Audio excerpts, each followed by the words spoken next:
ఇదిగో దారం కట్టుకోండి, అల్లా మీకు బాగు చేస్తాడు. తాయెత్తు కట్టుకోండి, అల్లా మీకు బాగు చేస్తాడు. ఆయతుల్ కుర్సీ యొక్క పేపర్ మీకు తాయెత్తులు పెట్టిస్తున్నాను, దీన్ని మీరు కట్టుకోండి, మీకు రోగం బాగైపోతుంది.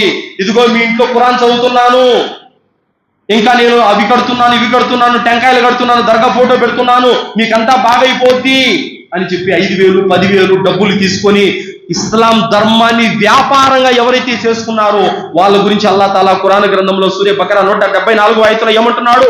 ఉలాయిక మా యఅకులూన ఫీ బుతూనిహిమ్ ఇల్లా.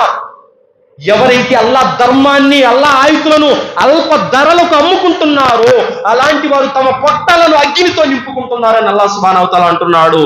తర్వాత వలా యుకల్లిముహుముల్లా యౌమల్ ఖియామా, అల్లా అలాంటి వారితో తీర్పు దినం రోజున మాట్లాడాడు.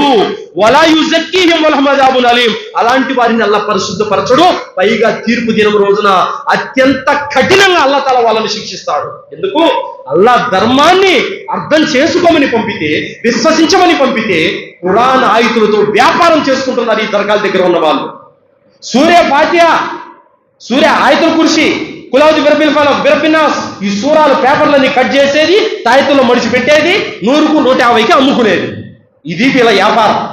అలాంటి వారు తమ పొట్టలను అగ్నితో నింపుకుంటున్నారు.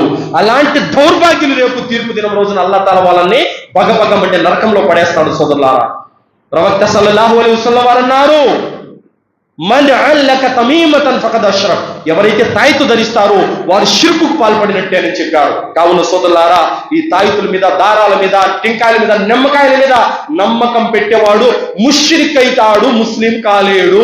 ముస్లిం ఎల్లవేళలా అల్లా మీద నమ్మకం పెట్టుకోవాలి. కావున నేడు పేపర్ తిరగేస్తే ఎక్కడ చూసినా మూఢనమ్మకాలతో భార్య చనిపోయిందని, మూఢనమ్మకాలతో కూతురు చంపాడని,